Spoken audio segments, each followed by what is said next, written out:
मैं आचार्य पंडित सुनील कुमार उपाध्याय, ज्योतिष प्रेमी। आज देखिए, ये बहुत अलग चीज़ ज्योतिष से हट करके मैं आज त्रिकोण हम लोगों की कुंडली में कितने बनते हैं इस चीज़ पर, और ये किसी आपको कहीं किसी जगह पर मिलेगा नहीं, ना किसी यूट्यूब पे मिलेगा। लेकिन आज हम जानने त्रिकोण का मतलब, तत्व, वास्तु, शरीर, स्वास्थ्य, जीवन, घर, आज सबकी जो है अगर ये जाने कि हम लोगों के कुंडली में त्रिकोण कितने बनते हैं। तो ये देखिए, ये मेष लग्न की कुंडली है। एक तो त्रिकोण बनता है 1, 5 और 9, ये हम लोगों का शरीर होता है। अर्थात ये देखिए, ये शरीर हो गया, ये बुद्धि विवेक हो गया, और ये भाग्य हो गया। भाग्य हम लोगों का पूर्व जन्म का होता है, और बुद्धि विवेक संतान ये। अच्छा, दूसरा त्रिकोण देखिए बनता है, ये हो गया अग्नि तत्व। अग्नि तत्व जो है शरीर के पाचन तत्व। अगर शरीर में अग्नि तत्व या आपके घर में अग्नि तत्व या आपके आसपास में अग्नि तत्व जो है शुद्ध हो, ठीक हो, तो आपका स्वास्थ्य ठीक रहेगा, शरीर ठीक रहेगा, घर में आपके पवित्रता और स्वस्थता रहेगी, पाचन तंत्र ठीक रहेगा, और पाचन ठीक तो स्वस्थता रहेगी। ये और इससे आप वास्तु से भी देख सकते हैं। बाकी हम अभी बताएंगे कि जिस जगह पे अगर ग्रह पापी हैं वो ग्रह उस चीज़ को दूषित करेगा। दूसरा त्रिकोण देखिए बनता है दूसरे भाव से, छठे भाव से, 10वें भाव से, जो कि पृथ्वी तथा पिता का कारक है। ये देखिए, ये त्रिकोण धन, शत्रु और पिता या ऐश्वर्य, पिता के सुख और ऐश्वर्य का जो है आपको प्राप्त होता है। इस जगह से आदमी की अपनी सफलता, धन की प्राप्ति, कुटुंब का सहयोग, और अगर इस भाव में पापी ग्रह हैं तो इस चीज़ की जो है दूषित होता है। अब तीसरा देखिए त्रिकोण कहाँ बनता है, क्योंकि हम लोग कुंडली में 4 जो है केंद्र हैं। ये लग्न हो गया स्वयं का, ये हो गया माता का, ये पिता का हो गया, पत्नी का हो गया। अच्छा, अब जो है तीसरा त्रिकोण जो बनता है, ये देखिए चौथे भाव से, 12वें भाव से और 8वां भाव। ये त्रिकोण जो है ये जल तत्व है। जहाँ पे जो चीज़ अगर पापी ग्रह होंगे तो आप ये समझ लीजिए कि आपके घर का वह तत्व दूषित 100% होगा, और इससे आप अपने शरीर को भी और घर को भी ठीक, क्योंकि वास्तु आपको ये जो बताने का मैं प्रयास कर रहा हूँ। अब आप आ जाइए चौथा त्रिकोण, तीसरे भाव, 11वें भाव, 7वें भाव, जो पत्नी का रोजगार व्यवसाय का होता है। अब आप देखिए, तीसरे भाव से हम लोग मेहनत, परिश्रम, और ये जो बाहर से वायु आती है आपके घर में या शरीर में, ये दूषित करती है, इसको शुद्धता मांगती है। आप ये तीनों चीज़ें बाहर से आती है, आप शादी करके या धन कमा करके ले आते हैं तो उसकी शुद्धता, रोजगार में, ये सब बाहर से आती है। बाहर से आती तो दूषित होती है। इसको कैसे शुद्ध रखा जाए, तो सबसे पहले आपके घर की वायु दूषित होती है।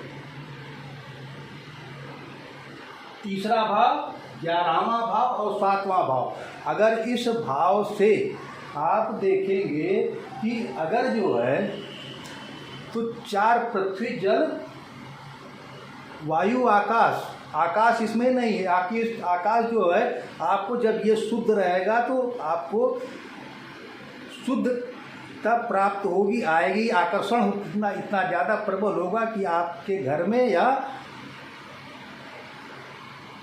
शरीर में अगर ये सारे चीज़ें आप ठीक करिए, सारे त्रिकोण, और ये जो त्रिकोण 4 त्रिकोण बनत, देखिए 2 केंद्र है, 2 त्रिकोण है इसमें, और लेकिन और त्रिकोण देखिए श्री यंत्र में भी आप देखेंगे तो श्री यंत्र में त्रिकोण ही ज़्यादा, त्रिकोण के वजह से वो बाहरी एक ऊर्जा का आकर्षण बनता है।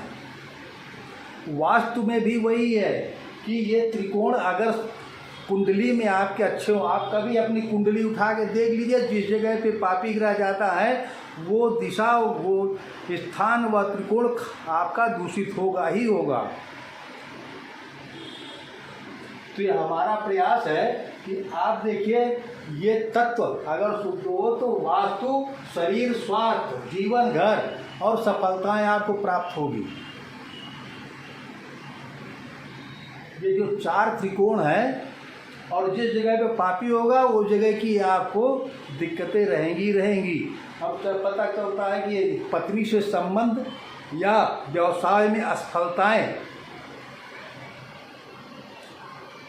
एकादश भाव खराब है तो आप ये समझ लिए कि पता चल रहा है कि आपका पैसा आने वाला भी आ नहीं पा रहा है। उसी तरह से ये मेहनत परिश्रम आप कर रहे, सफलता नहीं मिल रही, क्योंकि ये वायु तत्व है, इसको शुद्ध रखना चाहिए। मनोविकार इससे पैदा होते हैं। उसी तरह से आप देखिए ये जल तत्व जो है, चौथा घर, 12वां घर और 8वां घर, अगर ये खराब है तो कहीं न कहीं से आपको ये दिक्कत पैदा करेगा। घर में आपके जल दूषित हो रहा है, कहीं कोई समय कुछ न कुछ ये आपको भावनाओं से, क्योंकि आदमी के शरीर में जैसे 5 तत्व होते उसी तरह घर की शुद्धता के लिए ये 5 तत्व ठीक रखने की ज़रूरत होती है। हमारे यहाँ इसी का विधान बनाया गया। लोग कथा क्यों सुनते हैं? विष्णु, एक तो सत्वगुण है, दूसरे चीज अगर आप कलश स्थापित करते हैं, नवग्रह बनाते हैं, नवग्रह एक 5 तत्वों का ऊर्जा का केंद्र कह लीजिए है, उसी से ग्रहों की न्यूनता। और अगर ये तत्व पता चला बहुत में आप रत्न निधाए तो रुद्राक्ष धारण करिए, और भी चीज़ें हैं, उससे आपको ऊर्जा शुद्ध प्राप्त हो। ये बहुत गूढ़ रहस्य है, ये चीज़ आपको कहीं मिलेगी नहीं। इससे आप अपने खुद को अगर देख सकते हैं कि हमारे घर का क्या गड़बड़ है, हमारे शरीर का क्या गड़बड़ है, कौन सा तत्व जो है हमको विकार दे रहा है। और भावनात्मक, क्योंकि जैसे ये देखिए आपका जल तत्व होता है, आत्मा भावनात्मक हो जाता है, और पृथ्वी तत्व गड़बड़ होता है तो कर्मों की असफलताएं हो देता है वो। और अगर वो कुंडली में जाए, कुंडलिनी में भी वही है कि उसी तरह से जो है ये 5 तत्वों को डिस्टर्ब करता है, शरीर डिस्टर्ब होता है, मन काम मन नहीं लगेगा। तो ये अगर खराब है तो 100% आपको काम में सफलता, काम में मन नहीं लगने देगा, पैसा नहीं आने, तमाम चीज़ें पैदा होती है। तो प्रथम आप ये समझ लीजिए कि वायु दूषित होती है, जल दूषित होता है, और जिस जगह पे आप रह रहे हो ज़मीन दूषित होती है। ज़मीन दूषित होगी, आप इधर उधर घूमते रहेंगे तो आपको कोई दिक्कत नहीं, और घर पहुँचे इसे तमाम तरह का बोझ लाद दिया गया है और परेशानी, टेंशन आ जाता है। तो इसलिए अग्नि तत्व, पृथ्वी तत्व, वायु तत्व, ये सब चीज़ों को देखने का एक हमने बनाया है इसको। चलिए, आपको अगर इस विषय में जानकारी प्राप्त करना है या कुंडली के किसी माध्यम से आपको जानना है तो हमारे नंबर पर संपर्क कर सकते हैं। आप अपना जो है दिखा सकते हैं, और इसके लिए आपके पास कुंडली है नहीं है तब भी आपका ये जो है घर का वास्तु है, यहीं से बैठे बैठे आप इसको परीक्षण निरीक्षण देख सकते हैं। चलिए, अब दूसरे वीडियो में मिलेंगे, इसमें और अच्छा विश्लेषण करके हम देने का प्रयास करेंगे।